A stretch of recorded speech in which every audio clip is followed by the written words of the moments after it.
สวัสดีพี่น้องทุกท่านค่ะวันนี้สุขใจมาเทศนาครั้งแรกเพราะว่าสุขใจอ่าภาษาไทยไม่เก่งทำให้วันนี้มีผลสอบชนิดหนึ่งทำให้ทุกท่านอยู่พระวิญญาณบริสุทธิ์หลับแล้วชนิดสองอ่าอ่าตั้งใจฟัง ทำไมฝันสุขใจพูดชัดเจนไหม ถ้าไม่ชัดเจนเทศนาเสร็จแล้ว จะบอกให้สุขใจว่าเฮ้ยคำนี้ไม่ชัดเจนคำนี้ไม่ชัดเจน ได้ไหม ขอพระเจ้าเอ่อให้สุขใจให้ทุกคนก็มีกำลังฝันพระวจนะของพระเจ้า วันนี้สุขใจเทศนาหัวข้อคือทานเลือดในชีวิต มาจากพระธรรมมัทธิวบทที่7ข้อ15ถึง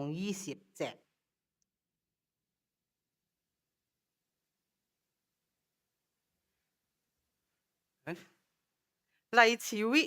มีหลายสิ่งที่ท่านต้องเลือกไม่ว่าจะเลือกอะไรอะเลือกกินอะไรล่ะเลือกอยู่เลือดอยู่ที่ไหนเลือดแรงที่ไหนเลือดอาชีพอะไรหรือเลือดแฟนแต่งงานกับใครนะเอ๊ะมีบางอย่างที่ถ้าเราเลือกผิด มันจะส่งผลที่ทั้งชีวิตพระคัมภีร์ตอนที่เราพูดถึงในวันนี้แบ่งเป็น3ประการทั้ง3ประการนี้เตือนให้เราว่ารู้จักเลือกไหลทานที่ถูกต้องเพื่อชีวิตคริสเตียนของเราจะได้เกิดผลที่สวยงามยิ่งขึ้น ให้เราอธิษฐานด้วยกันนะคะข้าแต่พระเจ้าขอบคุณพระเจ้าที่ทรงให้เราได้เข้ามาในพระฤทธิ์แวกของพระองค์เพื่อฟังพระคำขอพระเจ้าทรงเปิดใจและหูของเราให้สามารถฟังพระวจนะของพระเจ้า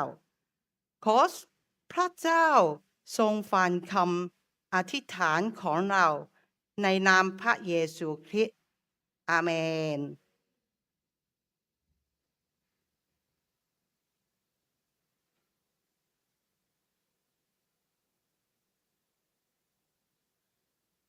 ตั้งแต่บทที่5ถึงบทที่7เป็นคำสอนสำคัญที่พระเยซูทรงสอนบนภูเขาแก่สาวกกับประชาชนซึ่งเรียกว่าคำเทศนาบนภูเขาเอ่อสุขใจคิดว่าให้ทุกคนก็ทุกทวนบทที่5บทที่6บทที่7มีอะไรแต่ว่าทำไมPowerPoint ออกทุกอย่างโอเคไม่เป็นไรเราทบทวนค่ะบทที่5ผู้เป็นสุขแบบประการเลือดและความสวรรค์พระเยซูทรงสอนเรื่องธรรมบัญญัติและจนศัตรูบทที่6เรื่องการทำทานการอธิษฐาน การเถออดอาหาร การสะสมทราบสมบัติ และความกังวลบทที่7การพิพากษาผู้อื่น การขอและการแสวงหา ประตูแคบรู้จักต้นไม้ด้วยผงของมัน รากฐานสอนฉลิด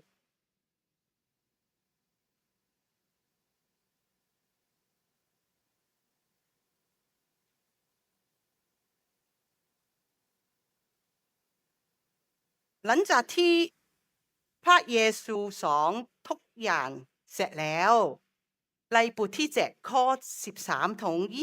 27เป็นบทสรุปของคำสอนบนภูเขาของพระเยซูโยนานี้ใช้อุปมาทั้งหมด3อย่างเพื่ออธิบายว่ามนุษย์มีผลนับ2แบบที่ตรงกันข้ามเพื่อเตือนสาวกกับประชาชนให้เลือกอย่างถูกต้องถึงแม้ว่าบางครั้งเราต้องยอมปล่อยบางสิ่งที่สำคัญออกไปแต่ถ้าพวกท่านเลือกถูกต้องนั่นจะเป็นหนทางที่ดีได้รับพระพรเราอ่าน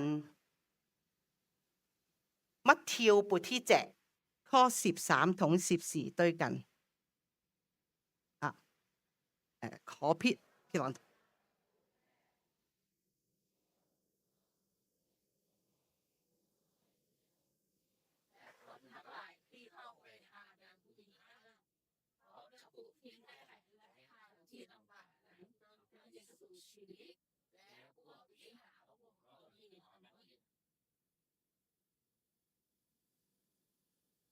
ประการที่1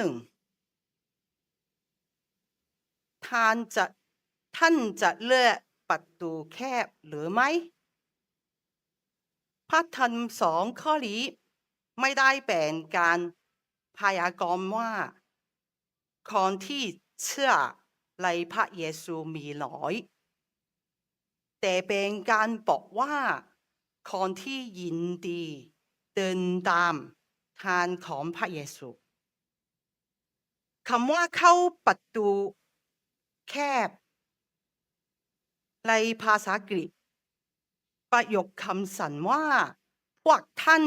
จงเข้าไปทางประตูแคบ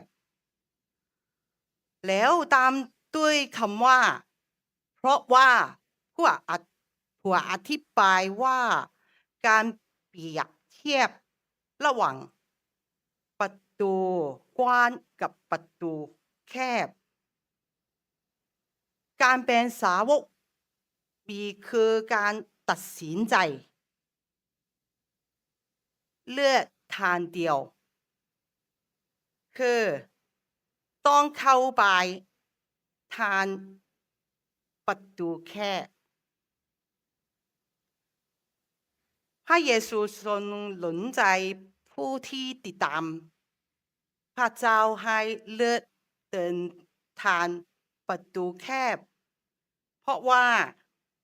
นี่คือหนทางที่ลำบากสู่ชีวิตนิรันดร์พระเยซูใช้คำว่าประตูเพื่อเปรียบกับทางเข้าสู่ชีวิตประตูกว้างเป็นสัญลักษณ์ของการเข้าได้ง่ายไม่ต้องเปลี่ยนแปลงกับไม่ต้องจ่ายราคาใช่ไหม ประตูแคบเป็นสัญลักษณ์ของการต้องกลับใจเชื่อวางใจในพระเจ้ากับลัทธิตัวเองจุดสำคัญว่าไม่ใช่ทุกเส้นทางก็เหมือนกันชีวิตจะไปทางไหนก็ขึ้นอยู่กับว่าท่านเลือกที่จะเข้าไปประตูไหนหลังจากประตูแล้วก็คืออะไรอะ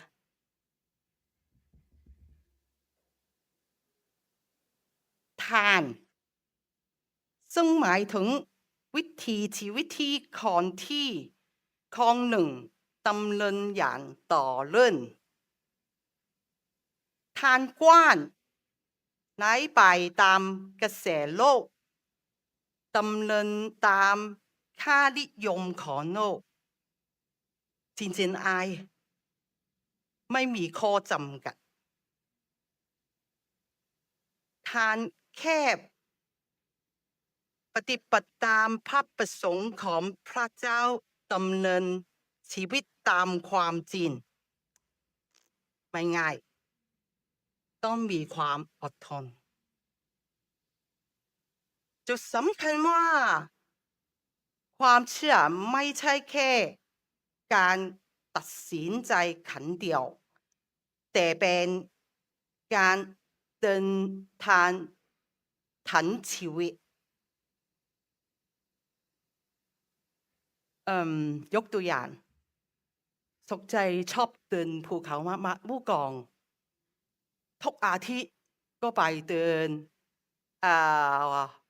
านมัสการเสร็จแล้วมีเวลาจะไปเอ่อกายก็ไปโอเคชอบมากครั้งหนึ่งทีมสุขใจ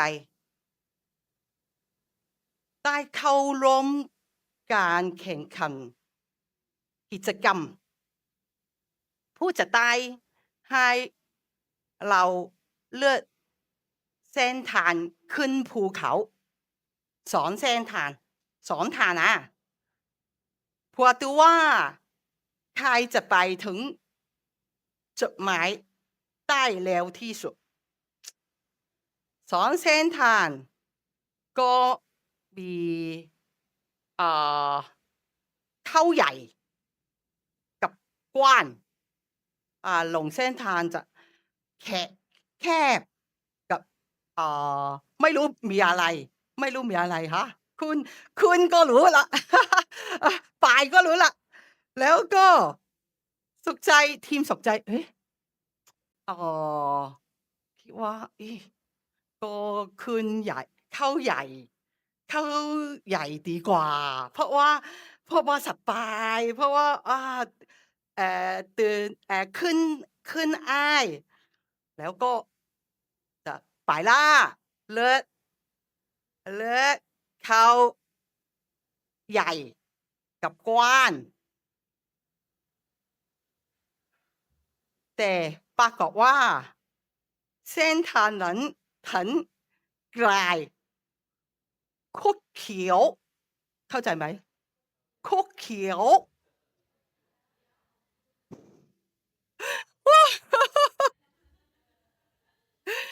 จริงๆว้าเหนื่อยมากทำไมยังไม่ถึงทำไมยังไม่ถึงบอกแล้วหลายครั้งยังไม่ถึงแล้วก็จริงๆสนใจตื่นชอบตื่นแต่ว่าตื่นกลายก็ได้ใช่ไหมแต่ว่าเหนื่อยมากทำไมไม่ยังไม่ถึงแล้วก็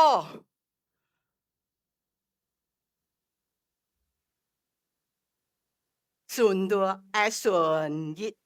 ทีมเลือกทางแคบกว่าตอนนั้นสุขใจไม่รู้แต่ว่าเสร็จแล้วก็เขาบอกว่าแม้ว่าจะต้องเดิน即係สุขใจรู้สึกเดินขึ้นบันไดหลายชั้นเฮ้ยเลยกว่าใช่ไหมขึ้นบันไดใช่ไหมแต่อีกทีมกลับไปถึงจุดหมายได้เร็วที่สุดเร็วมากสุดท้ายทีมสุขใจไม่เป็นแพ้การแข่งขันแต่ยันไปถึงช้ากว่าเวลาที่กำหนดไม่ได้เลยจงเกิดต้องให้ข้อมูลคุณมาตามหาทำไมยังไม่เสร็จแล้วก็จะแล้วก็จริงๆสุขใจรู้สึกเอ่อเข้าใจว่าทางที่ดูเหมือนง่ายไม่ได้แปลว่าเป็นทางที่ถูกเสมอไปบางครั้งทางที่ดูยาก กับเป็นทางที่พาเราไปถึงเป้าหมายได้แล้วกว่า นี่คือส่วนที่จริงจังที่สุดของพระธรรมตอนนี้ ประตูกว้างพร้อมกับทางกว้างไปสู่ความพินาศประตูแคบพร้อมกับทางแคบจะมีชีวิตริรันดร์ทางที่คนส่วนใหญ่เดินจริงๆไม่ได้แปลว่าเป็นทางที่ถูกต้อง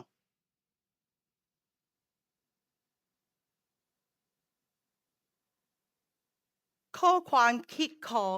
เราข้อความคิดคนที่เข้าไปทางประตูแคบ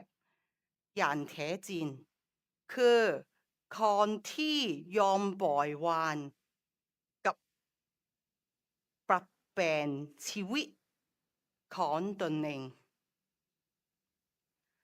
พระเจ้าไม่ได้สัญญาว่าทางแคบจะง่ายจะต้องเจอความยากลำบากซึ่งจริงๆแล้วจะทุกคนก็ต้องเจอเหมือนกันใช่ไหมใช่ทุกคนก็ไม่ไม่เชื่อเชื่อก็ต้องเจอปัญหาแต่พระเจ้าทรงสัญญาว่าจะอยู่กับเราและจะเดินไปกับเราจนถึงที่สุดกับให้ชีวิตนิรันดร์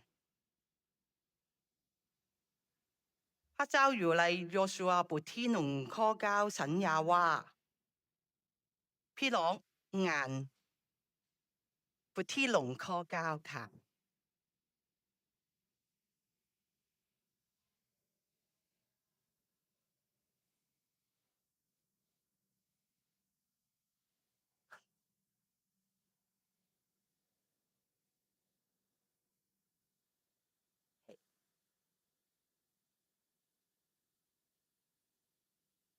เรายินดีที่จะละทิ้งค่านิยมทางโลกเพื่อเดินในทางที่ติดตามพระเจ้าไหมประการที่2ท่านจะเลือกให้ภายในภายนอกตรงกันไหมเราอ่านพระคัมภีร์บทที่มัทธิวบทที่7 ข้อ 15 ถึง 23อัน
เมื่อพระเยซู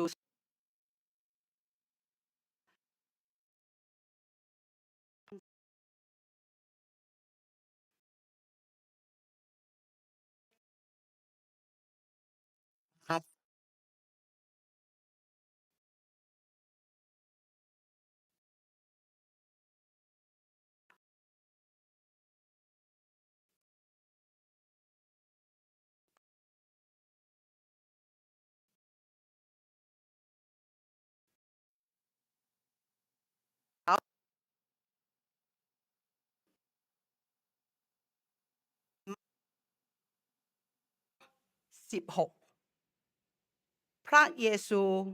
ตรัสว่าผงองุ่นนั้นเก็บได้จากต้นไม้มีน้ำหรือและผลมะเดื่อห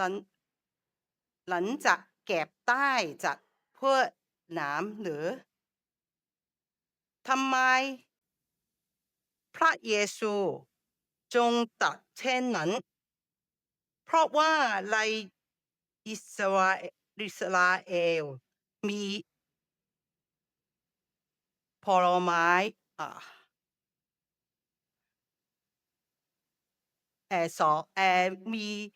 มีพืชทั้งสอง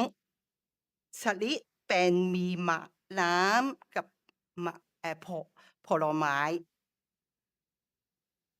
ไม่ว่าผลสองอย่างจะดูคล้ายๆกันจริงๆใช่ไหมคล้ายๆกันองุ่นกับมะเดื่อใช่ไหมแต่ว่าไม่ใช่องุ่นกับมะเดื่อเลยต่อมาพระเยซูจงใช้ผลเพื่ออธิบายธรรมชาติแท้จริงโดยดูจากผลที่ออกมาก็รู้จักว่าข้างในเป็นยังไง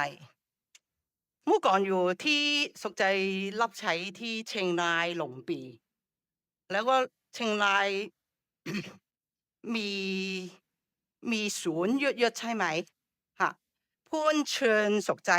ไปชิมผลไม้ที่สวนเหมือนแปลแม่แปลก็มีสวนใช่ไหมอยากไปชิมผลไม้ เห็นต้นมันดูดีสวยสุขใจเลือกมาลุกหลงลองชิมละแต่พอแกะแล้วข้างในเสียกินไม่ได้ข้างนอกสวยมากแต่ว่าข้างในกินไม่ได้ตอนแรกเลือกว่าสุขใจเลือกว่าต้นต้องที่นี่ต้องอื่นจะเหมือนกันไหมใช่ไหมเหมือนกัน呢個สวนเหมือนกันต้นไม้ก็เหมือนกัน啦ใช่ไหมแต่พอชิมอีกรอบชิมแล้วว้าหวานอร่อยด้วยถึงได้รู้ว่าสุขใจได้รู้ว่าสวนเดียวกันแต่ละต้นก็ไม่เหมือนกันภายรอบตัวเหมือนกันแต่จริงๆมันอาจจะแค่ลอดตาเราก็ได้ใช่ไหมลอดตาหลอดตาอาขอบคุณค่ะ咦โอเคไม่หลับเลยทุกน้องโอเคอุปมาเรื่องต้นไม้ดีกับต้นไม้ไม่ดีซึ่งทั้งสองแบบต่างก็เกิดผลใช่ไหมต้นไม้ดีเกิดผลที่ดีกับต้นไม้ไม่ดีก็เกิดผลไม่ดีคำว่าเกิดผลเกิดในภาษาอังกฤษคำเดียวกับข้อ21แต่ผู้ที่ปฏิบัติตามพระทัยพระบิดาของเราคำว่าปฏิบัติตามนอกจากนี้ยังมีความเกี่ยวข้องกับอุปมาเรื่องรากฐานของสองแบบในข้อ24ถึง26คำศัพท์ก็เดียวกันขลาดกับขขลานกับคำสองเรื่องข้อ24 ได้ยินและประพฤติตามดังนั้นพระเยซูจงให้วิธีแยกสุดท้ายวิธีอะไรคือดูจากการกระทำของพวกเขาว่าได้แต่ผู้ที่ปฏิบัติตามพระทัยพระบิดาของเรา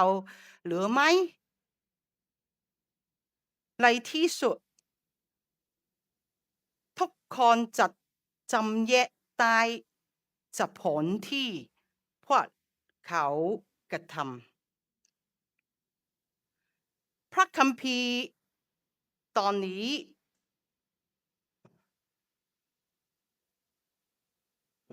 พระคัมภีร์ตอนนี้ไม่ได้แค่เตือนเราให้พึ่งพาพระวิญญาณกับระหว่างบรรดาสาวกแท้แท้แท้เพราะพวกเขาจะลำความเชื่อของเราให้หลงผิดและยังเตือนเราเรื่องภายในและภายนอกให้ตรงกันคือพูดอย่างนั้นแต่ต้องทำอย่างนั้นด้วยนี้ก็เป็นมาตรฐานที่พระเจ้าใช้ในการประมวลมนุษย์ด้วยเพราะมนุษย์ไม่มีทางลอกลวงพระเจ้าได้ดังนั้นพระเยซูจงประกาศไว้ในข้อ23ว่าเราไม่เคยรู้จักพวกเจ้าผู้กระทำด้วยชั่วละเลยบางครั้งมองจากภายนอกก็ไม่รู้ว่าผลชนิดนั้นดีหรือร้ายแต่เมื่อได้ชิมแล้วก็จะรู้ทันทีข้อ19กล่าวไว้ว่าต้นไม้ซึ่งไม่เกิดผลดียอมต้องถูกฟันลงและทิ้งเสียไรไฟตรงนี้ดูเหมือนพระเยซูจะเตือนอย่างจริงจังไปอย่างทุกของแต่พระเยซูที่เรารู้จักนั้นเต็มไปด้วยพระคุณและความเมตตาในลูกาบทที่13ข้อ6ถึง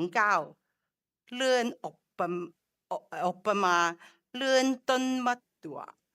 ที่ไม่มีผลข้อ8ถึง9กล่าวไว้ว่า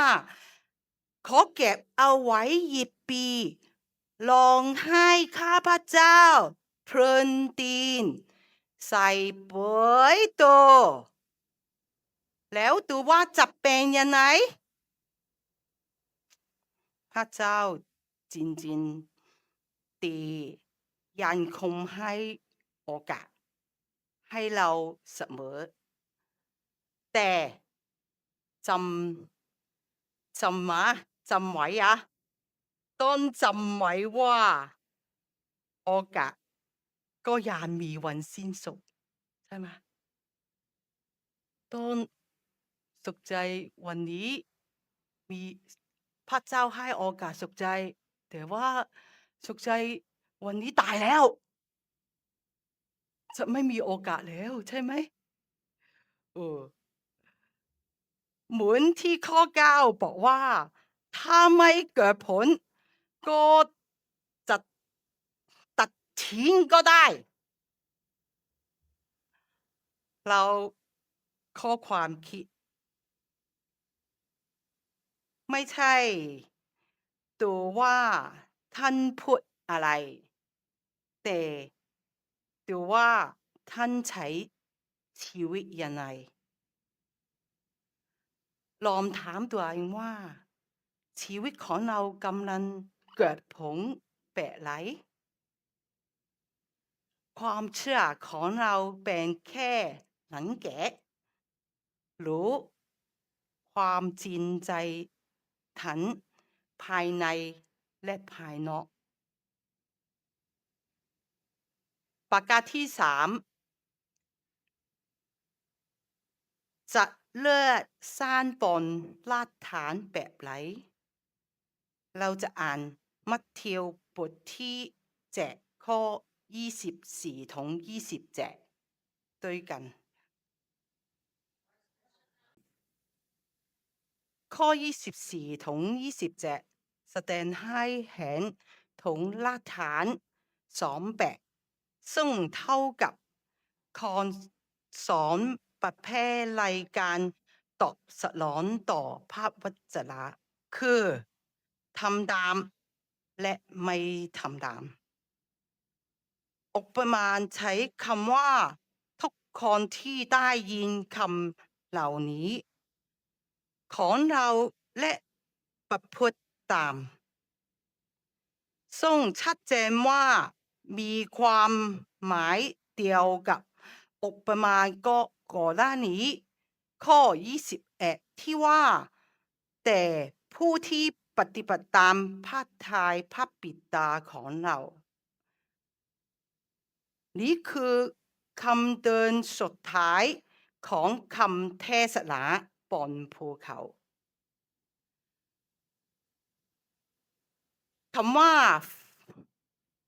ฟังแล้วทำเป็นการเตือนผู้ฟังถึงสิ่งสำคัญตรงนี้เตือนให้เราว่าฟังซึ่งรวมถึงการงานพระคัมภีร์การฟังเทศนาเป้าเดียวเพื่อสร้างความสัมพันธ์กับพระเจ้าในฐานะคริสเตียนการรู้จักพระคำของพระเจ้าเป็นสิ่งที่สำคัญมากเพราะพระคัมภีร์มอบคำตอบของชีวิตให้แก่เราสนใจช่วงเต็มเทศนารู้จักรู้สึกภาษาไทยจริงๆไม่เก่งเลยแต่ว่าขอบคุณพระเจ้าวันนี้แต้มแล้วก็รู้คำศัพท์เยอะขึ้นจริงๆค่ะแล้วก็อ่าปีหน้าลองปีหน้าปีหน้าลองเทศนาอีกครั้งโอเคไหมโอเคว่าเพราะว่าสุขใจรู้สึกเต็มเทศนายากพูดภาษาไทยก็ยากแต่ว่าเต็มก็พูดเต็มกับใช้อ่าเอ่อพระคัมภีร์ก็ทำให้สุขใจรู้จักภาษาไทยเยอะขึ้นค่ะแล้วก็เอ่อทำให้สุขใจเอ่อเต็มแล้วเต็มแล้วก็รู้สึกกลัวไม่ใช่บนเวทีเพราะว่าสุขใจเมื่อก่อนอยู่ฮ่องกงก็เป็นอาจารย์อ่าบนเวทีเยอะๆ的ไม่กลัวแต่ว่ากลัวทุกคนรู้สุขใจพูดอะไรไหมฟังรู้เรื่องไหม 嗱จะกลัวอันนี้แต่ว่าสุขใจรู้สึกอากลัวแต่ว่าต้องอธิษฐานขอให้พระเจ้าทรงนำสุขใจแล้วพระเจ้าก็หนุนใจจากพระคัมภีร์เขาบอกว่าจะประทานพระวิญญาณบริสุทธิ์ให้สุขใจ ำของพระองค์ได้และสัญญาว่าจะอยู่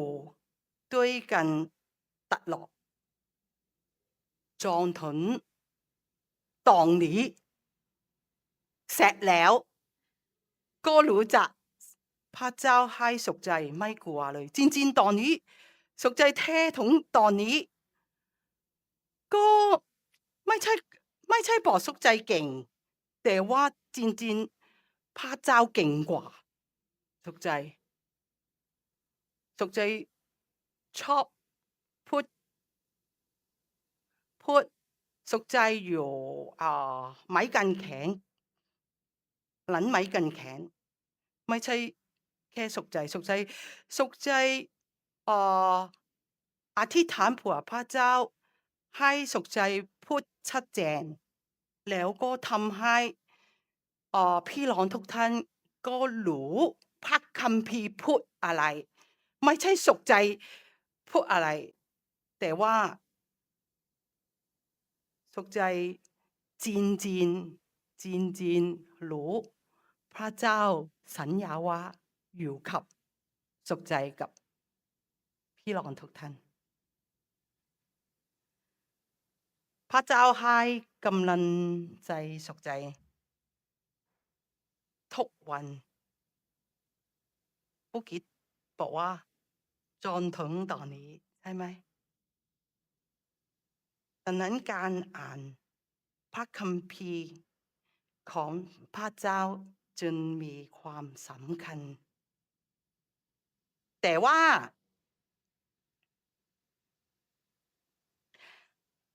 หลังจากฟังแล้วฟังนะสุขใจพูดโอเคว่ะวันนี้พูดก็ชัดเจนนิดนึงนะ แต่ว่าฟังแล้วออกแล้ว就ลืมละแต่ว่าพระคัมภีร์ตอนนี้ข้อ24ถึง27เตือนให้เราว่าการลำไปปฏิบัติยิ่งสำคัญกว่า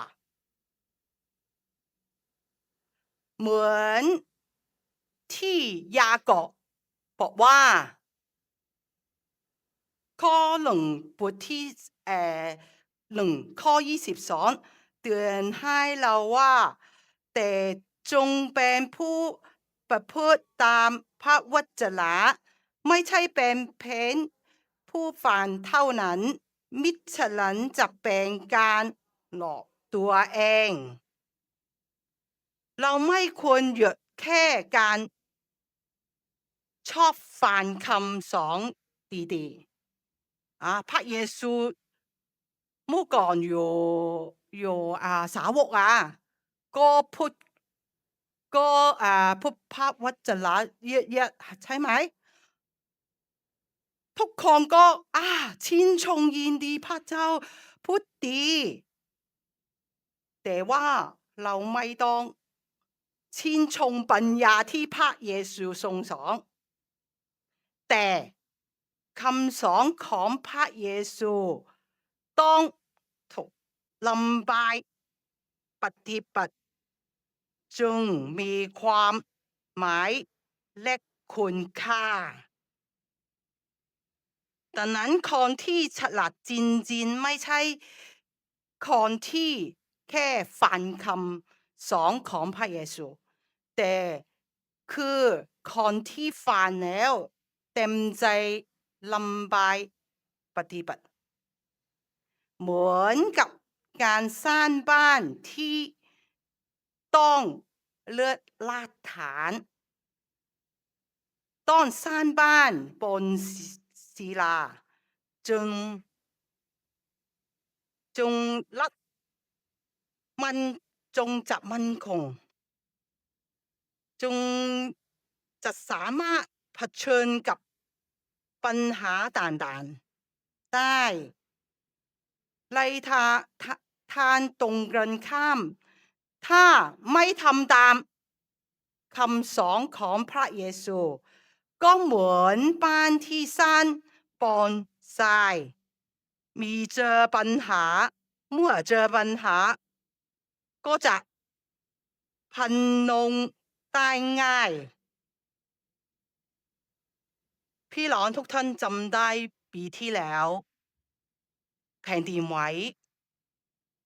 อยู่จัตุจักรมีตกจุดพันลงไหมจำได้อ่ะจำได้ใช่ผู้รับเหมาก่อสร้าง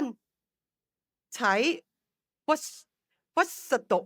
100 กว่ามาตรฐานใช่ไหมคิดว่าใช่ใช่ไหม กับ ลดต้นทุนการผลิตเพื่อให้ได้กำไรมากขึ้นภายรอบตัวม้วนไม่มีปัญหาอาเอ่อคิดว่าใช่กว่าเพราะว่าหลายจุดก็แผ่นดินไหวเสร็จแล้วก็รู้มีมีอะไรเรียกว่าเหรอเออใช่ภายรอบตัวม้วนไม่มีปัญหาว่ะแต่เพราะรากฐานไม่ได้อยู่บนหินที่มั่นคงโครงสร้างจึงมีปัญหาและฟันลงพันลงชีวิตคริสเตียนก็เช่นเดียวกันถ้าไม่ได้สร้างบนคำสอนของพระเยซูเพราะแข็งแก่ความสบายหรือขี้เกียจทรงไม่ได้สร้างชีวิตฝ่ายความเชื่อแม้แม้ว่าจะมีความสามารถและรับใช้ในคริสตจักรอย่างสำคัญก็เป็นเพียงภาพภายนอกไม่มีรากฐานความเชื่อก็ไม่มั่นคงเมื่อเจอปัญหาก็หลงลงได้ง่าย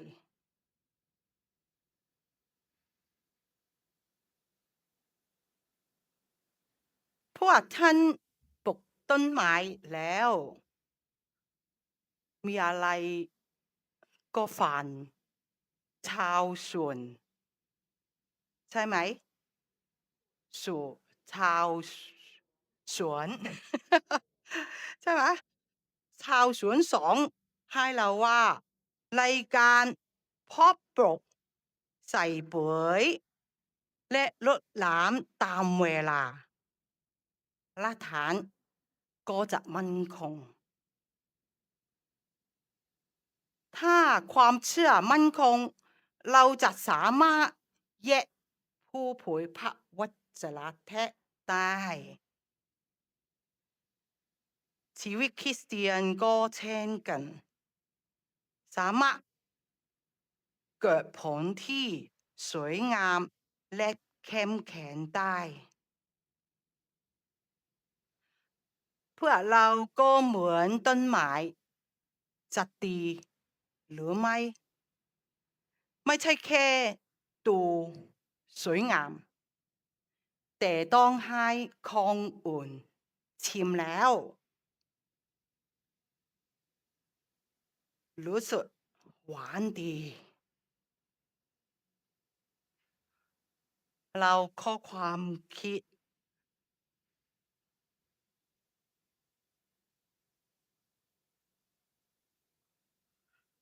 เราฟังคำเทศนากับงานพระคัมภีร์ทุกสัปดาห์กับทุกวัน ถ้าเราฝันแล้วลำบายปฏิบัติ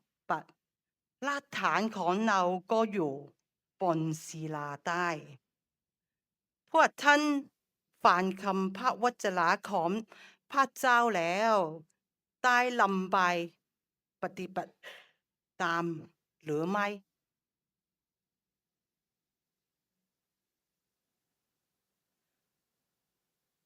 เราควรเลือกอะไรดีตามที่พระคัมภีร์ได้บอกแก่เราว่าต้องเลือกเข้าประตูแคบ อยากให้พูดอย่างหนึ่งแต่ทำอีกอย่างหนึ่งและทำตามสิ่งที่ได้ยินแล้วเราจะเกิดผลที่ดีและถวายพระแก่แต่พระเจ้าขอพระเจ้าอวยพรพี่น้องทุกท่านเราอธิษฐานด้วยกันข้าแต่พระเจ้าขอทรงโปรดประทานความสว่างแก่ชีวิตของพวกข้าพระองค์อย่าเพียงแต่มีความคิดภายนอกแต่ขอให้ภายในได้รับการฟื้นฟูใหม่ขอพระเจ้าทรงประทานสติปัญญาแก่เราให้เรานำพระวจนะของพระเจ้าไปปฏิบัติช่วยให้เราเป็นต้นไม้ที่ดีและเกิดผลที่ถวายพระแก่แต่พระองค์อธิษฐานในนามพระเยซูอาเมน